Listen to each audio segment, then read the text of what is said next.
canal. Beleza? Bom, estamos aqui com mais um box hoje, pois é, chama mais uma encomenda. Isso aqui são pulseiras, entregue hoje, que no meio de rastreio, funcionou certinho.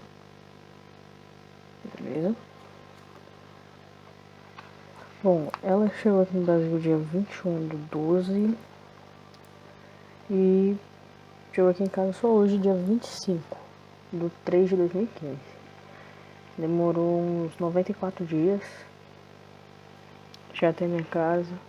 Vamos ver aqui, tá como order.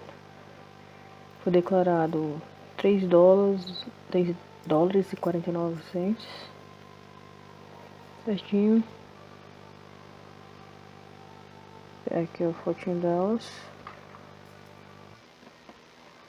São 3 pulseiras.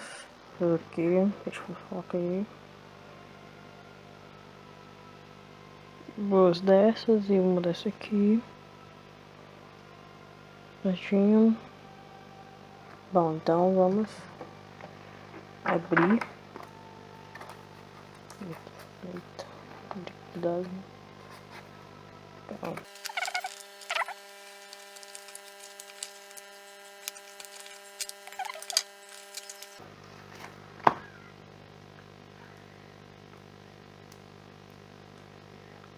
Aqui.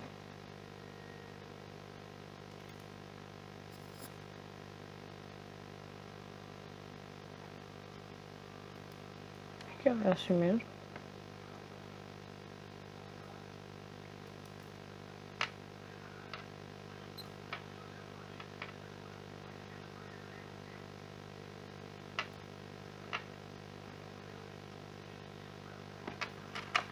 E aqui é outro. Uma dessa.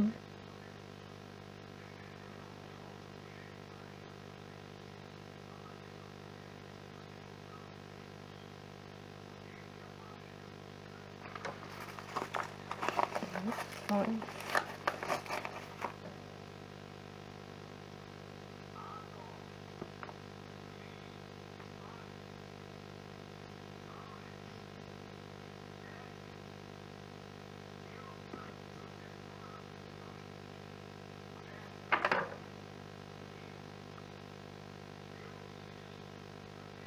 Viu uma coisadinha aqui, né?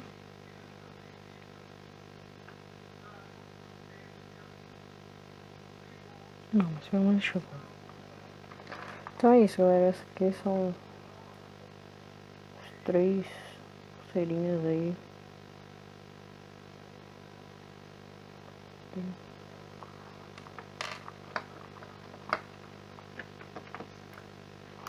Vou colocar aqui em cima.